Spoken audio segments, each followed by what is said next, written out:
Dezember 17. 1945, Schönberg, Belgium. The frozen earth shook beneath Sergeant Curtis Adams of the 333rd Field Artillery Battalion as he hastily penned what would become his final letter home to South Carolina. Words his family would never read.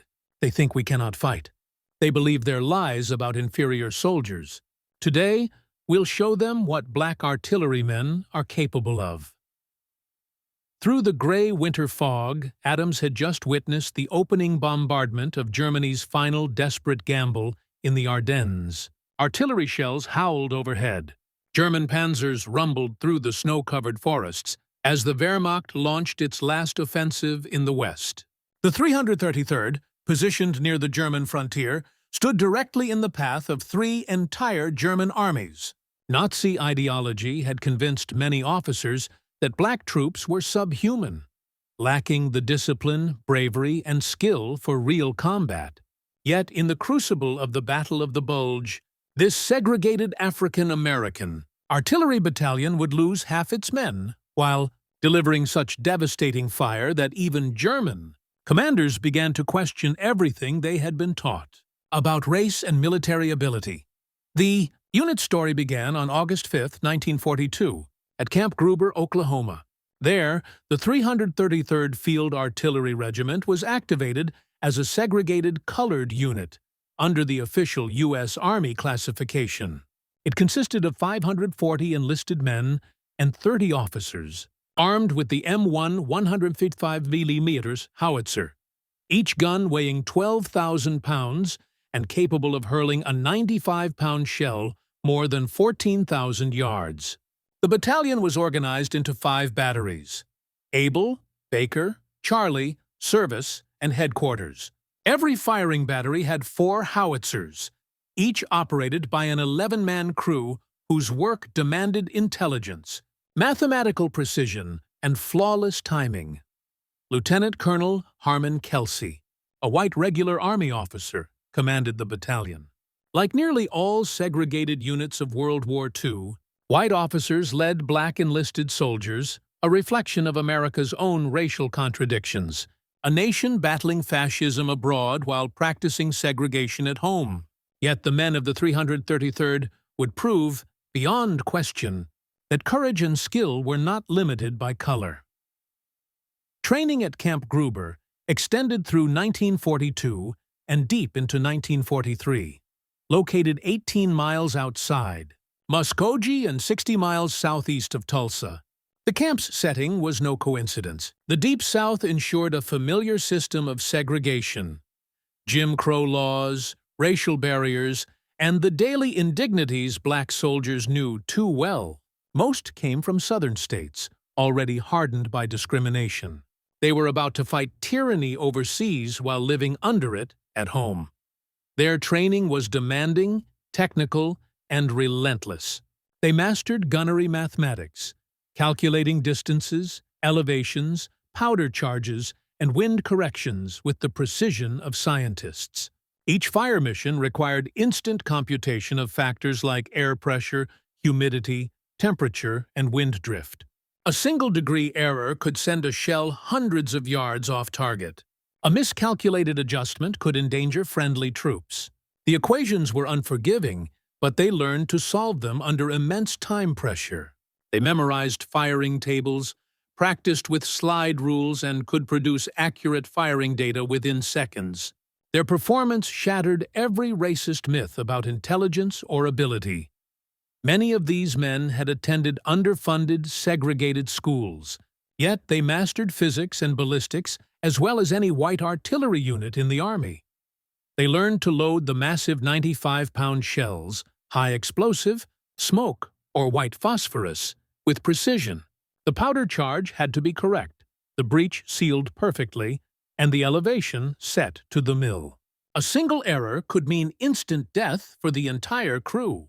Every man knew his role: loader, powder man, breech operator, gunner. And each depended on the others to work in perfect rhythm. Load, aim, fire, repeat. Speed and accuracy were everything. A skilled crew could fire 3 rounds per minute, and the 333rd's gunners routinely achieved, and often exceeded, that rate. During training exercises, their howitzers thundered across the Oklahoma plains, their accuracy matching or surpassing that of white artillery battalions at the same base.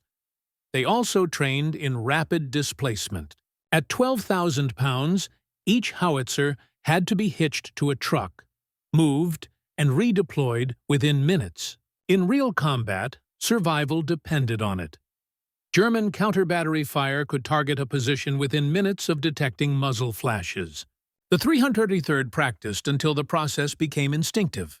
They could relocate a 4-gun battery, travel 3 miles, and resume firing in less than 30 minutes. This demanded perfect coordination across dozens of men, multiple vehicles, and tons of equipment. Everyone was expected to know every job. So if one man fell, another could step in without hesitation. Communication was another lifeline. Artillery depended on forward observers embedded with infantry units to radio target coordinates back to the guns. The Fire Direction Center would compute solutions, the guns would fire, and the observer would adjust. Left 50, add 200. Fire for effect. Each engagement repeated this cycle dozens of times. Clear, rapid, and accurate communication was essential. The men mastered radio and field telephone operations, memorized code phrases, and learned to recognize voices through static and chaos. Yet Camp Gruber itself reflected the deep irony of America at war.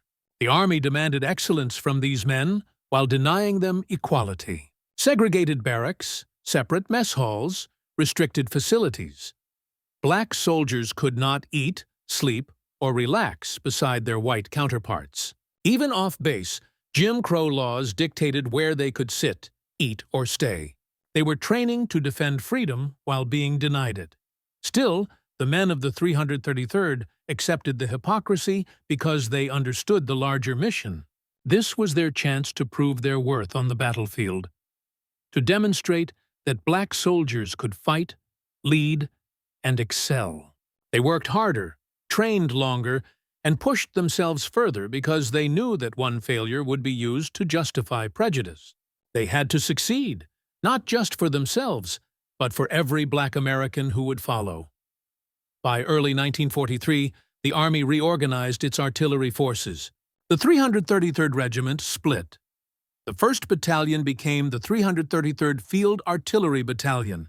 The 2nd became the 969th Field Artillery Battalion, and regimental headquarters was reformed into the 333rd Field Artillery Group, commanding multiple battalions. Both the 333rd and 969th remained predominantly African-American units led mostly by white officers, serving as mobile artillery support assigned to different divisions as needed. In February 1944, the 333rd shipped out to England. On June 29th, they landed at Utah Beach in Normandy, and within hours, they were in combat. Their guns opened fire in support of the breakout from the beachhead.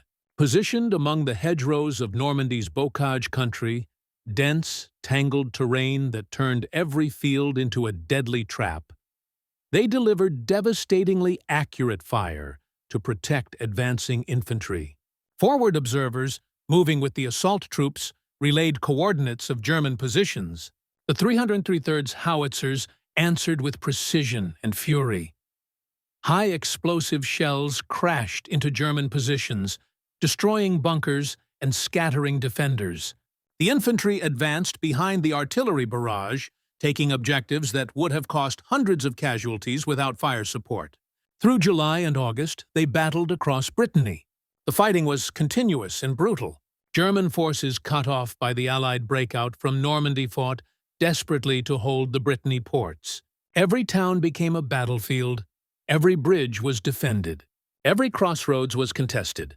The 333 fired thousands of rounds in support of the advancing infantry. At the Siege of Brest, their accurate fire demolished German fortifications that had withstood weeks of infantry assault. The German Shed converted the port city into a fortress. Concrete bunkers, 6 ft thick protected German positions. Interlocking fields of fire covered every approach. Minefields surrounded the perimeter. The defenders, garrison troops, and naval personnel numbered over 30,000 men. They had orders to hold to the last man. Necessity could not be taken by infantry alone. It required artillery, massive amounts of artillery, firing continuously day and night. The 333 Howitzers provided the firepower that broke the defense. High explosive shells weighing 95 WWII smashed through reinforced concrete. Each shell contained 19 lb of TNT. When it detonated inside a bunker, the explosion was devastating. Walls cracked. Roofs collapsed. Defenders were killed by blast and concussion. Direct hits collapsed bunkers entirely, burying everyone inside. Near misses shook the structures, stunning the defenders and making accurate return fire impossible. The battalion fired in carefully coordinated shoots. Forward observers identified targets. Fire direction centers calculated firing solutions. All 4 guns of a battery fired simultaneously, sending 4 shells toward the same target. The shells landed within seconds of each other, multiplying the destructive effect. Then the guns fired again and again. The continuous bombardment gave the defenders no respite, no chance to recover, no opportunity to repair damage. The precision of the fire impressed even hardened infantry veterans. Officers who had fought through North Africa and Sicily said they had never seen better artillery support. The shells landed exactly where needed. Targets were destroyed efficiently without wasted ammunition. When infantry requested fire, the 333 responded within minutes. When infantry needed fire lifted because they were advancing, the guns stopped instantly. This level of coordination required skill, discipline, and constant communication. French civilians watched in amazement as Black American soldiers operated sophisticated artillery with deadly precision. Many had never seen African-Americans before. Some had absorbed racist propaganda from both Vichy France and Nazi Germany. They expected ignorance and incompetence. They witnessed the opposite. The artillery crews worked with mechanical efficiency. Each man knew his job. Each task was performed smoothly. The guns fired with rhythmic precision. Load, aim, fire, repeat. Hour after hour, day after day, forward observers called coordinates in perfect military procedure. The radio transmissions were clear and professional. Target location, type of target, requested ammunition type. The fire direction center acknowledged, calculated, and issued fire commands. The guns responded. Shells landed exactly where intended. Targets were destroyed with minimal wasted ammunition. This was not luck. This was professional soldiering of the highest order. The battalion's reputation grew with each engagement. Infantry commanders specifically requested the Rayo Injo 333 for fire support missions. When a difficult target needed to be destroyed, they asked for the 333. When a critical attack required artillery support, they asked for the 33. Word spread through the divisions they supported. The Black Artillery Battalion was good. Very good as any unit in the Army. Division artillery officers praised their accuracy and responsiveness in official reports. After action, reports documented their effectiveness in technical military language that left no doubt about quality. One report from the 2nd Infantry Division stated that the 333 Field Artillery Battalion provided fire support of the highest order with accuracy, speed, and professionalism that exceeded expectations. Another report noted that the battalion's forward observers demonstrated exceptional courage and skill, often operating far forward of friendly lines to direct fire onto German positions. These were not politically motivated assessments. These were combat evaluations written by professional officers who cared only about results. The 323 delivered results. Their fire was accurate. Their response was fast. Their coordination with infantry was seamless. They performed their mission with excellence. Combat records documented their effectiveness. The battalion once fired 1,500 rounds in a 24-hour period. maintaining such a sustained rate of fire that gun barrels glowed red-hot. They captured the French village of Saint-Jour through direct fire, an unusual accomplishment for artillery. Their forward observers called in fire missions with such accuracy that infantry commanders specifically requested the 333 for support. In October 1944, after months of continuous combat, the 333 received orders to a quiet sector.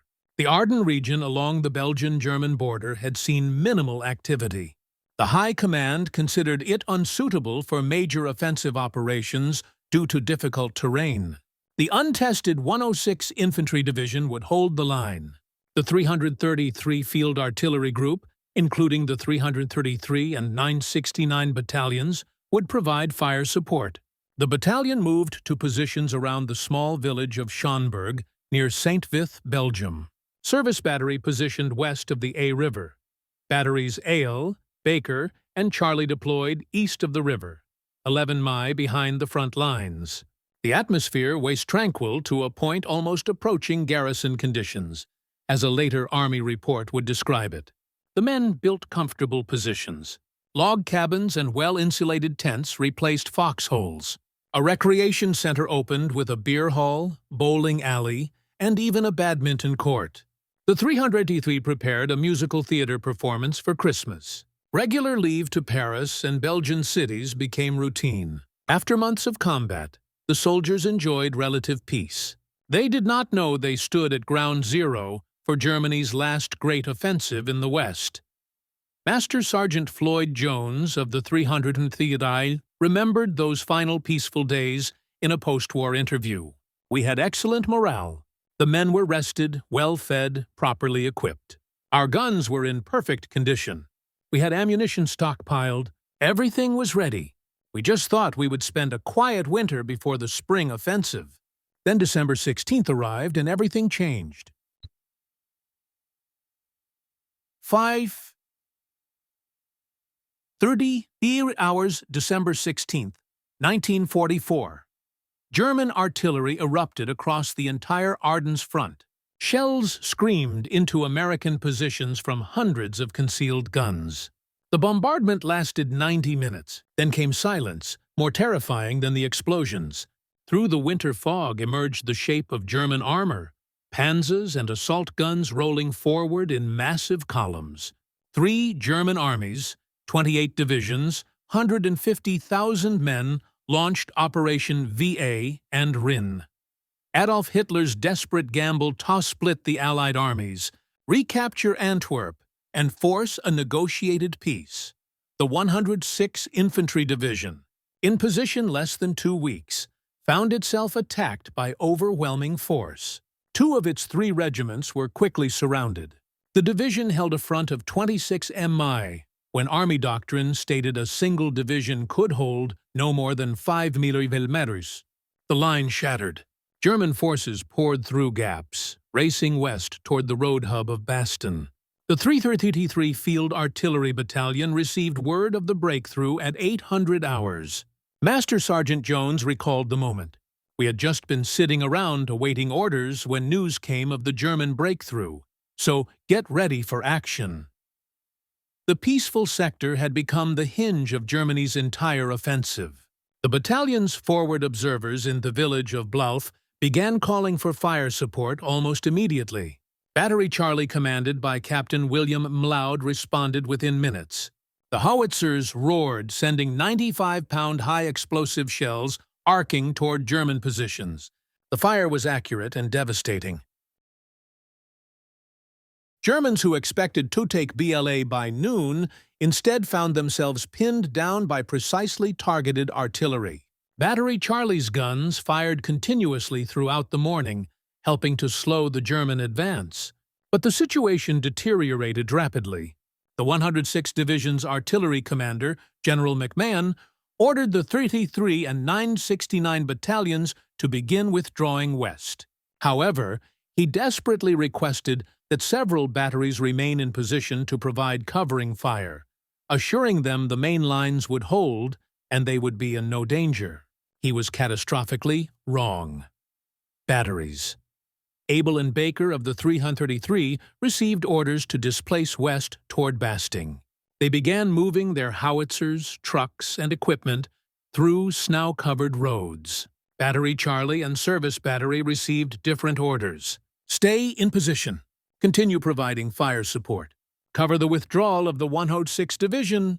The men of these batteries knew the danger. They stayed anyway. Throughout December 16th, Battery Charlie fired mission after mission. German infantry assaulted American positions. American forward observers called for fire. The 333's guns answered every call. The howitzers fired so many rounds that ammunition began running low. Still, they continued. As darkness fell, the situation became critical. German forces had broken through on both flanks. Battery Charlie and Service Battery were now behind enemy lines, still firing in support of isolated American units. By the morning of December 17th, Germans controlled Schonberg and the bridge across the Our River to St. Vith. Service Battery attempted to withdraw through the village. German armor and infantry ambushed them with overwhelming firepower. Many men died in the first minutes. Those who survived were captured. During the confusion of being herded to the rear, an American aircraft attacked the German column, causing more casualties among both captives and prisoners. Battery Charlie faced similar catastrophe. German forces overran their positions. Some artillerymen grabbed rifles and fought as infantry. Others tried to destroy their howitzers to prevent capture. The battery commander, Captain William Malaud, fought alongside his men until killed in action. Technical Sergeant William Pritchett organized a defense that allowed some soldiers to escape. He died covering their withdrawal. Private First Class George Davis manned a machine gun until German fire cut him down. By the end of December 17th, the 333 Field Artillery Battalion had been shattered. 6 officers, including Lieutenant Colonel Kelsey, and 222 enlisted men were dead or captured. 9 howitzers, 34 trucks, and 12 weapons carriers were lost. The battalion suffered more casualties during the initial German assault than any other artillery unit in the 8th Corps. Of approximately 540 men, only 286 remained. The 333 had lost more than half its strength in 2 days of fighting, but 11 men from Battery Charlie and Service Battery escaped the German net. Technical 4th Grade Curtis Adams of South Carolina, Private First Class Major Bradley of Mississippi, Private First Class George Davis, Jr. of Alabama, Staff Sergeant Thomas Fort of Mississippi, Private First Class Robert Green of Georgia, Private First Class James Leatherwood of Mississippi, Private First Class Nathaniel Moss of Texas, Private First Class George Motton of Texas, Technical 4th Grade William Pritchett of Alabama, Private First Class James Stewart of West Virginia, and Private First Class Dew Turner of Arkansas. These 11 soldiers walked 10 miles through deep snow and record cold trying to reach American lines. At approximately 1500 hours on December 17th, exhausted and freezing, they approached the first house in the tiny hamlet of Wereth, Belgium. The home belonged to Matthias Langener, a Belgian farmer. Inside were Matthias, his wife Maria, their 12-year-old son Herman, and a family friend. The 11 soldiers knocked on the door. They were cold, hungry, and desperate. They carried only 2 rifles between them. The Langer family welcomed them inside. Maria prepared food. The soldiers ate, rested, and warmed themselves by the fire. Herman Langanger, the boy, would remember those soldiers seated at his family's kitchen table for the rest of his life. But this area of Belgium was complicated. It had been part of Germany until the Treaty of Versailles transferred it to Belgium after World War I. Many residents still identified as German. Some welcomed the Wehrmacht's return. A neighbor, someone who supported Germany, saw the American soldiers. That neighbor informed a German patrol. The patrol belonged to the 1st SS Panzer Division Liebend Adolf Hitler, the most fanatical Nazi formation in the German military. The SS patrol arrived at the Langer home. The 11 American soldiers had no choice but to surrender. They walked out peacefully, hands raised, obeying the laws of war. The Germans marched them down the road toward a large, snow-covered field. There, away from witnesses, the SS soldiers revealed the true face of Nazi ideology. They beat the prisoners with rifle butts and boots. They broke legs with kicks and blows. They cut off fingers. They stabbed men with bayonets in the eyes and head. They shot soldiers who tried to bandage their comrades' wounds. They tortured 11 helpless men because those men were black. Because Nazi racial theory classified them as subhuman. Because the Wehrmacht had been taught that African Americans were less than animals. When Allied forces recaptured the area 2 months later, they found the bodies frozen in the snow. The evidence of torture was undeniable. Broken bones, bayonet wounds, mutilations. The United States Army investigated. Investigators documented everything. They interviewed the Langanger family and other witnesses. They photographed the scene. They identified each victim. But remarkably, they did nothing more. Unlike the Malmi massacre of white American prisoners, which resulted in extensive war crimes prosecutions, the Wehrmacht massacre led to no charges, no trials, no justice. The 11 men of the 33 Field Artillery Battalion were murdered, investigated, and then forgotten. While 11 men died at Vrayth, the survivors of the 333 fought on. Batteries Abel and Baker had successfully withdrawn toward Bastogne. They arrived in the critical road hub just as German forces began encircling the city.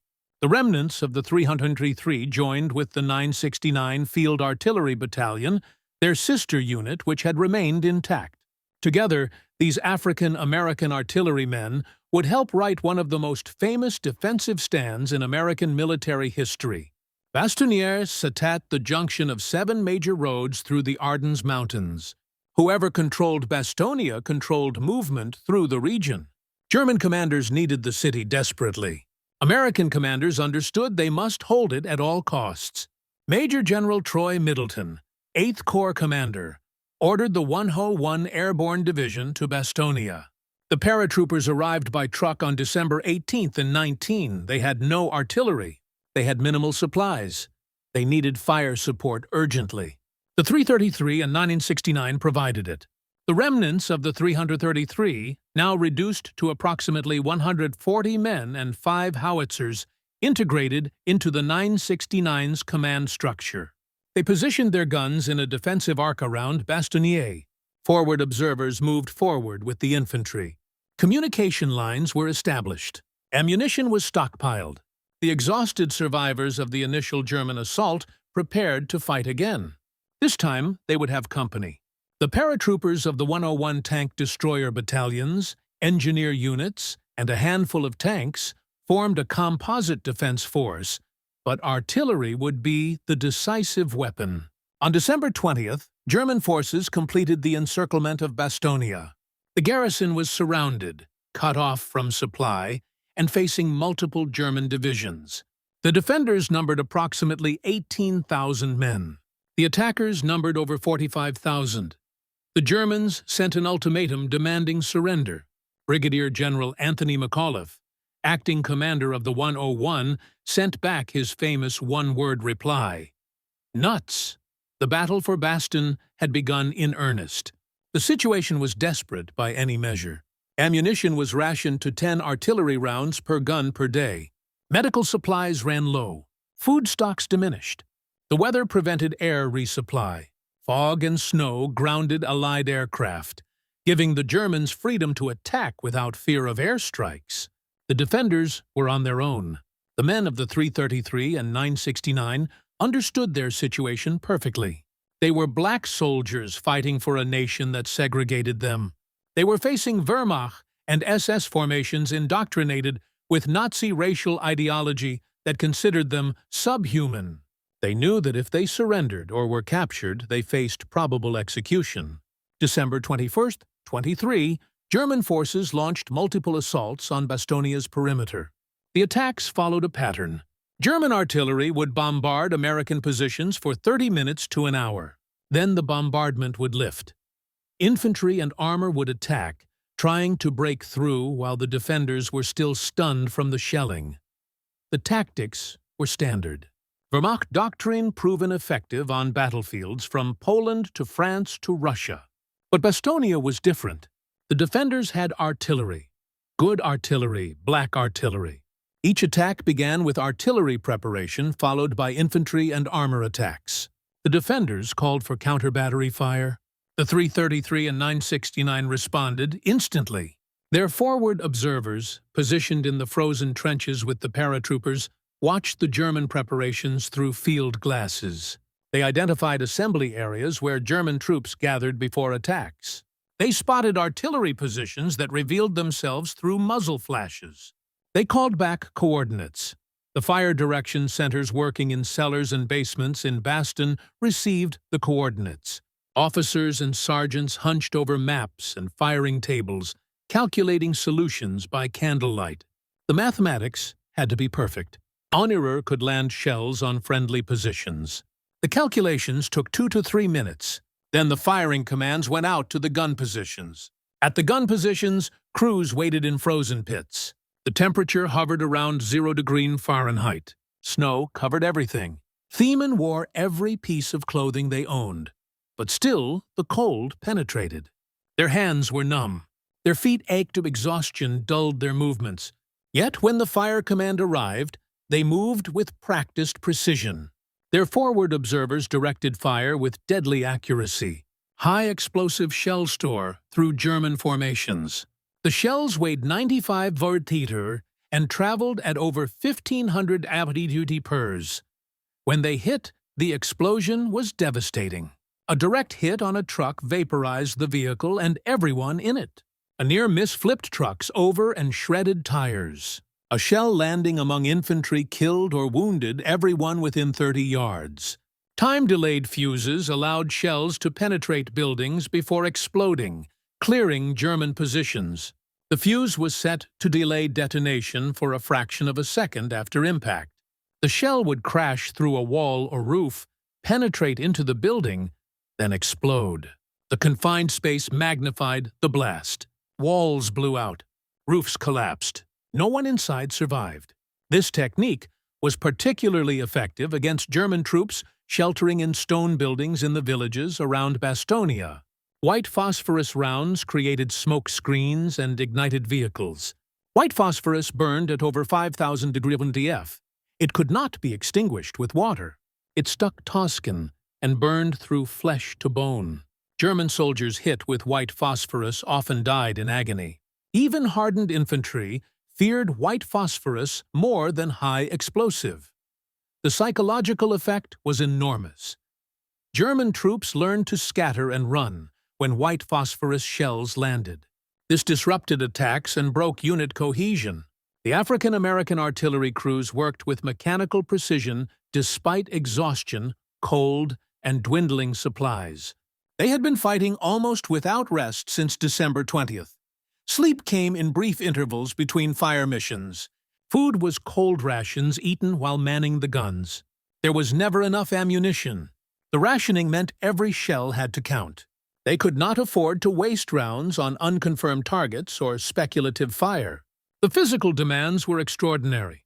Each 95 lb shell had to be lifted from its storage position, carried to the gun, and loaded into the breech. After firing hundreds of rounds, the loaders' backs and shoulders screamed with pain. Their hands were torn and bleeding from handling the raw metal casings. Yet they continued, load, fire, hour after hour. The howitzers themselves suffered from the continuous firing. Gun barrels became fouled with powder residue after every few dozen shots. The crews had to swab out the barrels with wet rags between fire missions. The breech mechanisms grew stiff in the cold and had to be lubricated constantly. Recoil systems leaked hydraulic fluid and had to be topped off. The guns were breaking down from overuse, but there were no spare parts, no mechanics, no time for proper maintenance. The crews kept them firing through ingenuity and determination. The fighting became so close that the 155 and Thiemitidum howitzers engaged in direct fire. Artillery pieces designed to shoot at targets miles away were being aimed like rifles at German tanks and infantry just hundreds of yards distant. This was the ultimate test of crew discipline and courage. Artillerymen were trained to fight from protected positions far behind the front lines. Now they found themselves in direct combat, aiming their massive weapons at targets they could see with the naked eye. Direct fire with a howitzer was dangerous and difficult. Direct fire with a howitzer was dangerous and difficult. The gun had to be leveled horizontally, pointing at the target like a rifle. The crew had to expose themselves to aim the weapon. There were no optical sights designed for direct fire. The gunner had to look down the barrel and estimate the lay of the gun. The range was determined by eye, not by mathematical calculation. The powder charge had to be selected based on judgment, not firing tables. Everything that made artillery an exact science became rough approximation. German machine gun fire raped their positions. The crews could hear bullets cracking overhead, snapping past their heads, clanging off the gun shields. Mortar rounds exploded nearby, throwing up frozen earth and metal fragments. German snipers aimed at anyone who showed themselves.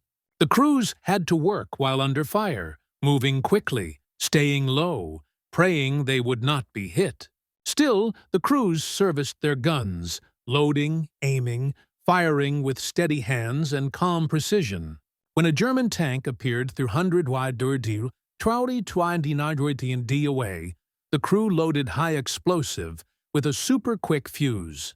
The shell left the barrel with a tremendous roar. It covered the distance in less than a second. The impact was catastrophic. The shell punched through the tank's thin side armor and exploded inside. The tank brewed up instantly, flames shooting from every hatch. The crew never had a chance to escape. When German infantry attacked across open ground, the crews loaded shells with variable time fuses set to detonate in the air above the attackers. These airbursts rained shrapnel down on men who thought they were safe in foxholes and trenches.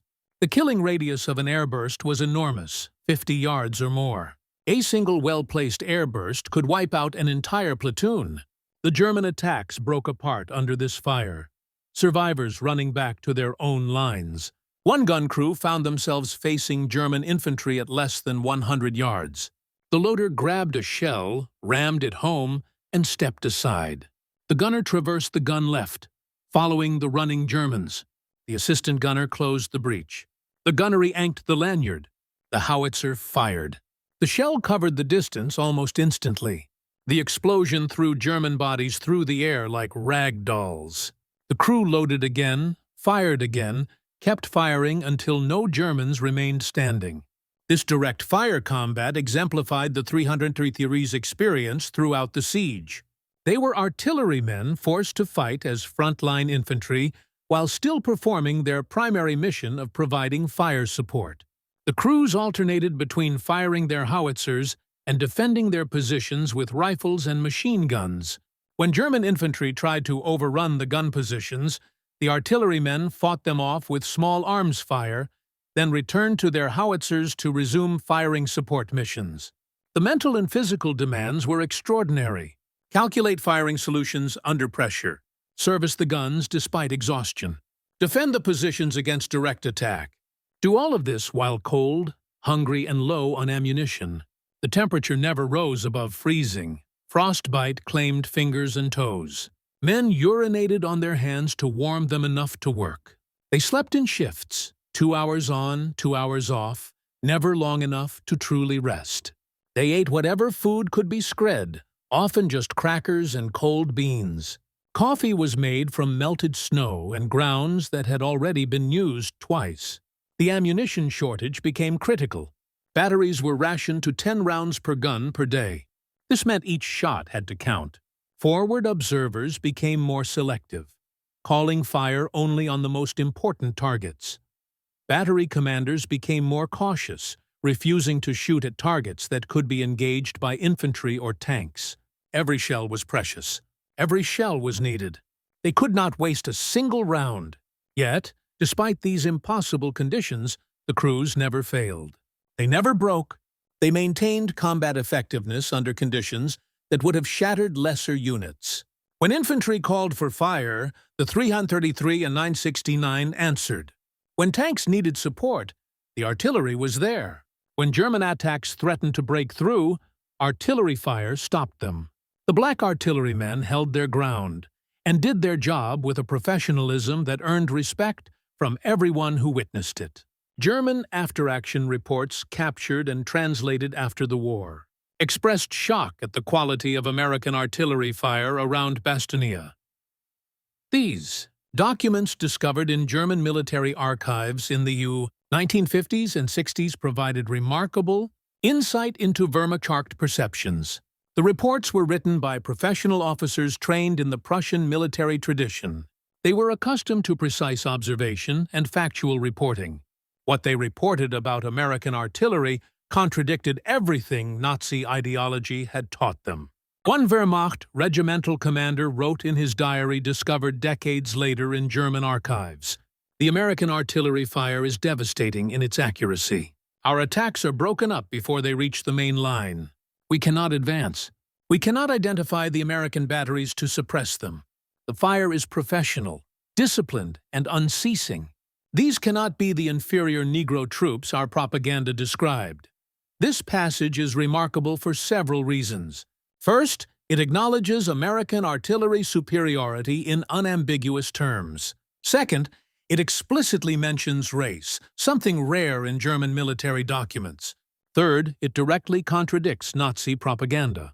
This was an officer trained to believe in Aryan supremacy, forced by combat experience to question that belief.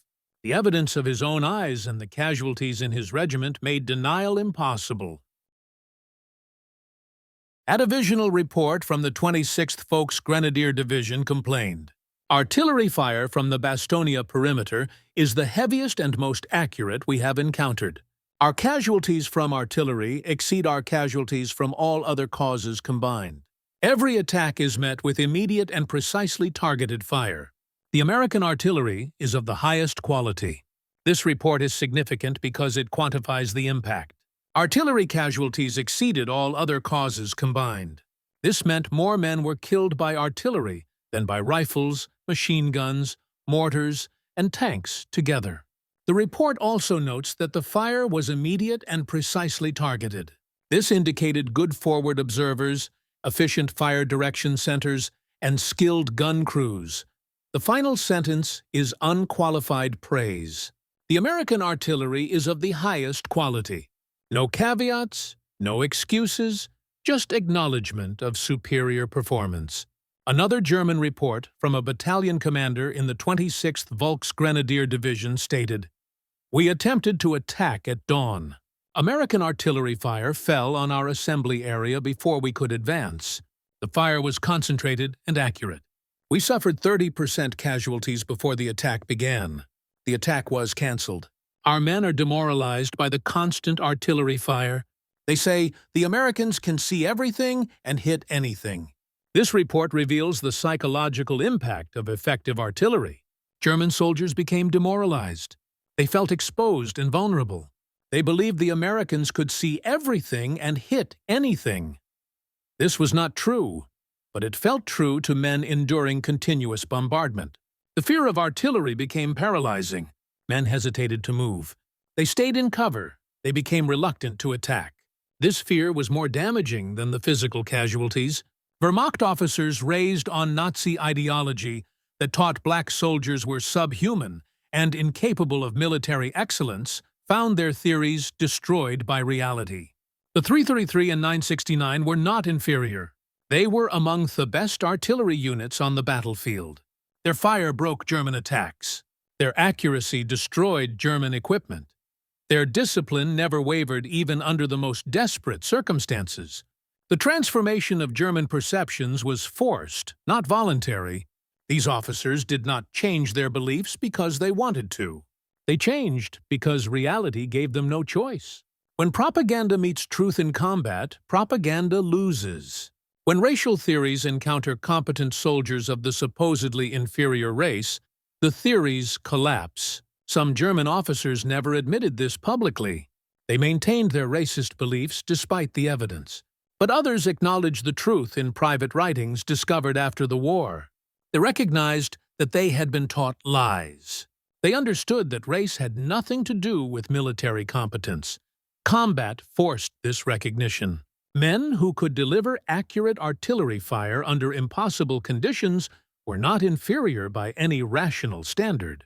The irony was bitter. Nazi Germany, which claimed racial superiority as justification for conquest, found itself defeated partly by soldiers it classified as subhuman. The Wehrmacht, which prided itself on tactical excellence, was beaten by units it had been taught to despise. The contradiction was inescapable. Either the Nazi racial theories were wrong, or the evidence of combat was wrong. No rational person could deny the evidence of combat. December 24th, Christmas Eve. The weather cleared briefly. German aircraft bombed Bastogne, killing Captain Ray Chappell of Battery Baker 33. The garrison suffered heavy casualties. Then the clouds lifted further. Allied aircraft finally reached Bastogne. Transport planes dropped supplies. Fighter bombers attacked German positions. The siege continued, but hope arrived with those supply drops. The defenders knew relief was coming. They just had to hold a little longer. December 25th, Christmas Day. A strange quiet settled over the battlefield. Both sides paused, exhausted. The men of the 33-3 and 969 ate cold rations in frozen gun pits. They were far from home, fighting for a country that denied them equality, surrounded by enemies who wanted them dead because of their race. Yet they never broke. They never surrendered. They never surrendered. They never stopped fighting. Private First Class Samuel Ellis of the 969 wrote in a letter that reached his family months later, "Today is Christmas. We are surrounded. We have little food, little ammunition, and no way out. But we are not afraid. We will hold this ground. We will do our duty. Tell everyone back home that when it mattered most, the black artillerymen stood and fought. Let them remember that." December 26th, General George Patton's Third Army broke through the German encirclement from the south. The 4th Armored Division's tanks reached Bastogne's perimeter. The siege was lifted. The defenders had held. Bastogne remained in American hands. The German offensive had failed. Over the following weeks, American forces pushed the Wehrmacht toward Germany. The Battle of the Bulge was won for their actions at Bastogne. Both the 333 and 969 Field Artillery Battalions received recognition as part of the Presidential Unit Citation awarded to units attached to the 101 Airborne Division on March 13, 1945. This was the first Presidential Unit Citation, the U.S. Army's highest collective award, granted for actions that included African American combat formations during World War II. The honor acknowledged exceptional bravery in the face of an armed foe. The figures told a grim story. The 333rd Field Artillery Battalion entered the Battle of the Bulge with roughly 540 officers and enlisted men. By the battle's end, 6 officers, including the battalion commander, and 222 enlisted troops were killed, wounded, or captured. The casualty rate surpassed 42%.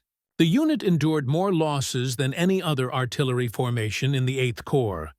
Yet, despite these devastating setbacks, the survivors never faltered. They continued fighting with determination until relief arrived. They upheld discipline, precision, and combat effectiveness under conditions that would have shattered lesser formations. Their combat record demonstrated beyond doubt that African American soldiers equaled any in the U.S. Army. The 333rd's accuracy, professionalism, and valor matched or even surpassed white artillery units. Wehrmacht officers who survived the war and were later questioned by American historians consistently praised the excellence of U.S. artillery, making no racial distinctions. One former German artillery officer remarked in a 1952 interview, "The American artillery around Bastogne was superb. The forward observers were excellent. Their fire was accurate and devastating. The crews manned their weapons with speed and precision. They were highly trained, motivated, and extremely effective soldiers." After Bastogne, the remnants of the 333rd were reassigned to limited duties. The battalion faced plans for disbandment due to heavy casualties and the challenge of securing replacements for a segregated unit. For months, a skeletal force handled guard and labor duties. Finally, in April 1945, enough reinforcements arrived. The 333rd Field Artillery Battalion was reformed and returned to action for the war's final weeks in Europe. The 333rd Field Artillery Group, its headquarters component, served through the Rhineland and Central Europe campaigns until Germany's surrender. The unit was deactivated on December 30, 1945, at Camp Patrick Henry, Virginia. The battalion itself was formally dissolved on June 10, 1945, in Germany. The men returned home to a country still enforcing segregation, still bound by Jim Crow laws, still denying them the rights they had risked their lives to defend. The WWII received no justice. Their massacre was investigated but never prosecuted. While the Malmedy massacre led to extensive war crimes, trials, and convictions, the murder of 11 black soldiers went unpunished. A 1949 Senate Armed Services Committee report documented 12 incidents of Nazi forces killing captured American soldiers and Belgian civilians during the Battle of the Bulge. But the WWII killings were not mentioned. For decades, their story remained buried. African-American veterans came home to the same prejudice they had known before the war. Their sacrifices faded from memory, overshadowed by the broader tale of American victory. But in 1994, half a century after the massacre, Herman Langer, the Belgian boy who had once seen 11 soldiers eat at his family's table, erected a small memorial at WWII. Now an elderly man, Langer had never forgotten. The simple stone cross bore the names of the 11 murdered men. It stood quietly in the field where they had died, a personal act of remembrance in a hamlet scarcely marked on maps. In 2001, 3 Belgian citizens began a mission to create a permanent tribute to the WWII and all African-American soldiers who fought in World War II. They raised funds, bought land, and built a dignified monument. The memorial was dedicated in 2004, 60 years after the tragedy. Road signs were installed pointing to WWII, and the Belgian Tourism Bureau included it in Battle of the Bulge guidebooks. The story finally reached a wider audience. In 2006, the Worcester, Massachusetts chapter of Veterans of the Battle of the Bulge dedicated the first American memorial to the WWII at the Winchendon Veterans Memorial Cemetery. A decade later, in 2016, another memorial was unveiled in Miller Park, Bloomington, Illinois, listing each soldier's name. On September 19, 2016, the U.S. Senate passed Resolution 5771, officially honoring the devoted service and ultimate sacrifice of the 11 African-American soldiers killed at WWII. In 2017, Representatives David McKinley and Bobby Rush introduced House Concurrent Resolution 43, bringing formal recognition from Congress. Justice had finally come, 72 years late, but it had come. The men were at last remembered, their heroism acknowledged.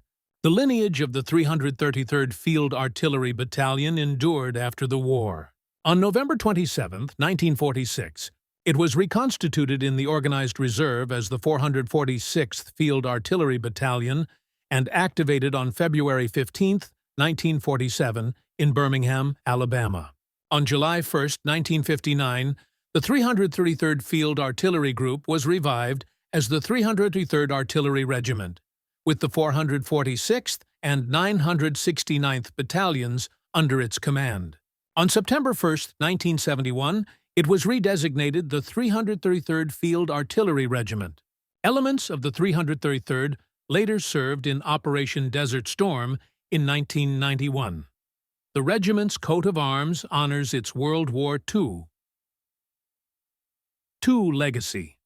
A Belgian lion holding the red and blue shield of Bastogne, symbolizing the distinguished unit citation.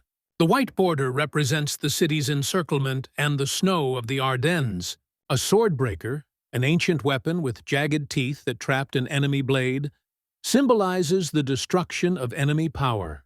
Its 5 barbs commemorate the regiment's participation in 5 European campaigns.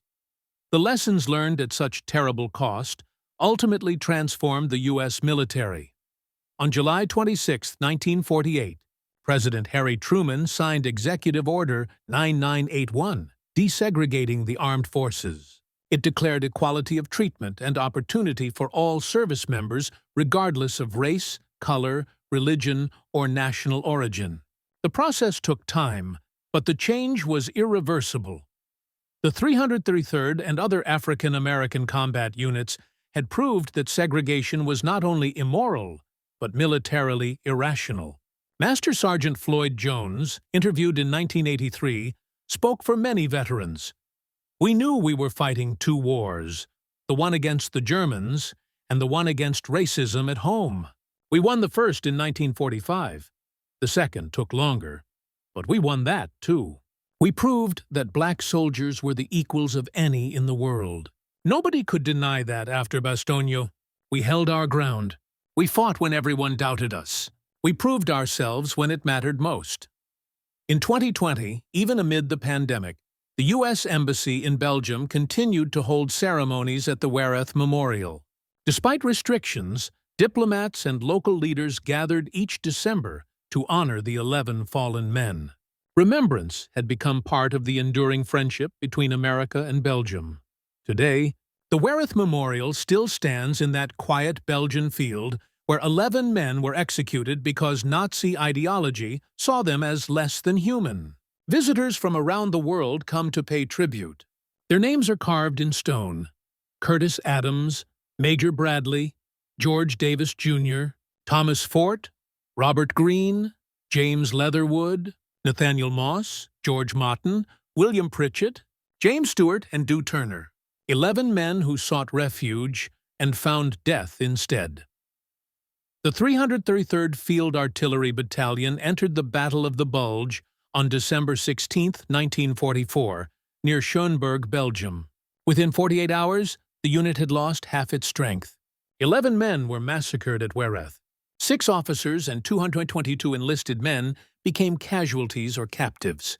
Yet the survivors regrouped, joined the defense of Bastogne, and delivered the artillery fire that shattered German assaults and secured the vital road junction.